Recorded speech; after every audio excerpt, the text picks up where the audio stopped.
नमस्कार दोस्तों, मैं अंकुर उपाध्याय स्वागत करता हूं आप सभी का एक बार फिर से अपनी नई वीडियो में। दोस्तों, आज बाजार में बढ़िया एक्शन दिखा, स्पेशली मिड कैप और स्मॉल कैप में। और मिड कैप और स्मॉल कैप में ऐसा नहीं है कि जो आपकी पोर्टफोलियो में वो भागे हैं। मिड कैप और स्मॉल कैप में आज जो अपने अपने क्षेत्र के लीडर्स हैं वो भागे हैं। फॉर एग्जाम्पल देखो, लार्ज कैप हम किसे कहते हैं? निफ्टी के top 50 companies almost large cap ही हैं सारी। सेंसेक्स की 30 वो लार्ज कैप ही हैं।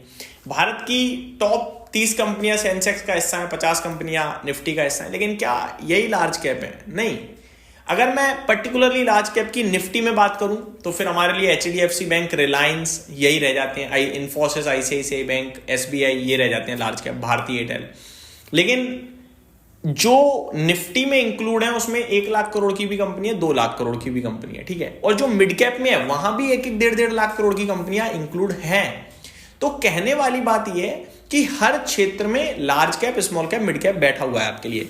तो जो मिड कैप में बड़ी कंपनियां हैं, दिग्गज हैं, लीडर्स हैं, वो भागी हैं आज।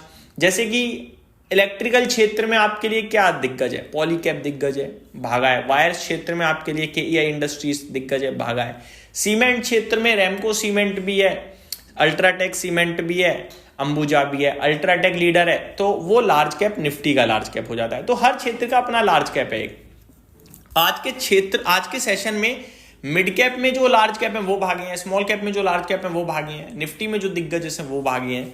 ओवरऑल बाजार पॉजिटिव था। अब मैं आप सभी के साथ एक नहीं, दो नहीं, 8 स्टॉक्स को डिस्कस करना चाहूंगा। और इन 8 में से 5 स्टॉक्स मैंने रिसेंटली डिस्कस करे हैं 2 दिन पहले, जब मैंने कहा था कि ये जो गिरावट है ना, ये जो इस समय पैनिक चल रहा है, यहां अगर डरोगे तो कोई फायदा नहीं है। ये अपॉर्चुनिटी है। अब ये अभी तो आपके लिए पैसा नहीं बनाएगी, लेकिन ये इवेंचुअली आपके लिए पैसा बना देगी। एक एक करके 8 के 8 स्टॉक्स को डिस्कस करता हूं। सबसे पहले आज जो बड़ा मूव दिखा है हमें, टाटा एलएक्सआई में दिखा है।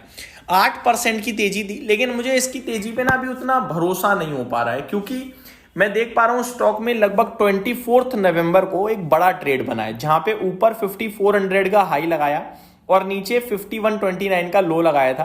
क्लोजिंग बेसिस पे 5231 पे शेयर बंद हुआ। कुछ खास नहीं कर पाया, ऊपर नीचे जाके एट द एंड लाल निशान के करीब ही बंद हो गया था। लेकिन वॉल्यूम्स लगभग 50.76 लाख, यानी 50 लाख से ज्यादा वॉल्यूम्स ट्रेड करते हुए दिखे।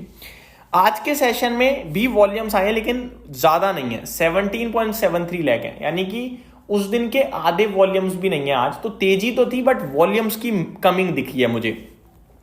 अब यही स्टॉक अगर उस दिन के हाई के ऊपर निकलकर बंद हो जाता है, जैसे कि आज हुआ है, वैसे तो ये 5413 पे बंद हुआ है और उस दिन का हाई अगर मैं देखूं तो 1505 का है, तो उसके हाई के ऊपर ही बंद हुआ है।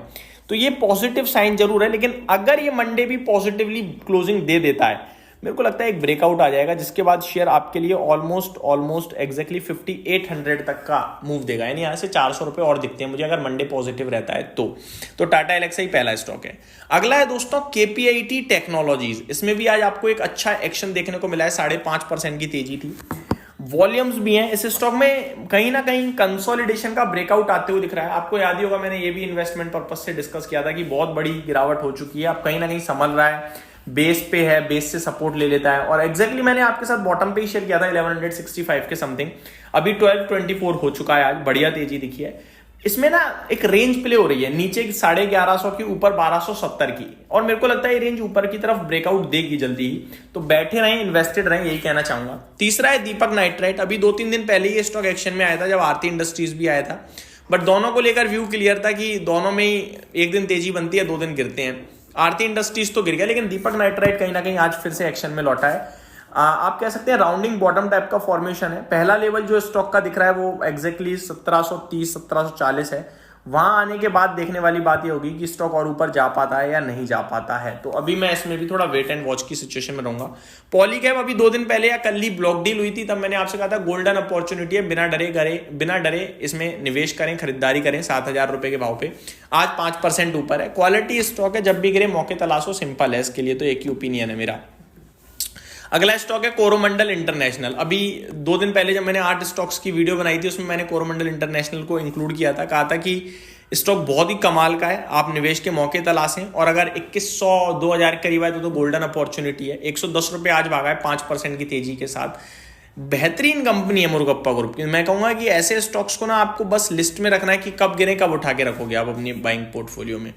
नेक्स्ट है KEI इंडस्ट्रीज दोस्तों, 5% की तेजी यहां भी दिखी है। One of my favourite wire stock है। जब इसमें प्रॉब्लम आई थी UltraTech cement wire and cable segment में आ रहा था तो स्टॉक 3000 हो गया था। मैनेजमेंट भी इंटरव्यू देने आए थे, मैंने आपसे कहा था ये मतलब सुपर अपॉर्चुनिटी है, दोबारा मिलेगी नहीं।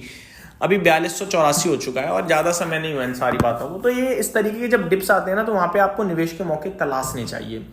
इस स्टॉक में अभी कुछ करें ना, लेकिन डिप मिलती है तो जरूर ध्यान दें। अगला है अनंतराज। ये भी मैंने कहा था थोड़ा रिस्क ही ज्यादा रहता है, लेकिन 30 के पीई पे अनंतराज खराब नहीं है। डेटा सेंटर का बिजनेस है, रियल एस्टेट का बिजनेस है, तो बढ़िया है। आज वहां से ये भी स्टॉक उछला है। केन्स टेक्नोलॉजीज में भी आज बढ़िया मूव देखने को मिला है। हालांकि केन्स को लेकर मेरा व्यू है कि ये साइडवे हो चुका है, कुछ करने को तैयार नहीं है। जिस दिन बड़ा फॉल था उस दिन के ना तो इसने हाई को ब्रेक करा अभी तक, ना लो को ब्रेक करा। तो जब तक हाई लो ब्रेक नहीं करेगा तब तक घूमता रहेगा ऊपर नीचे ऊपर नीचे।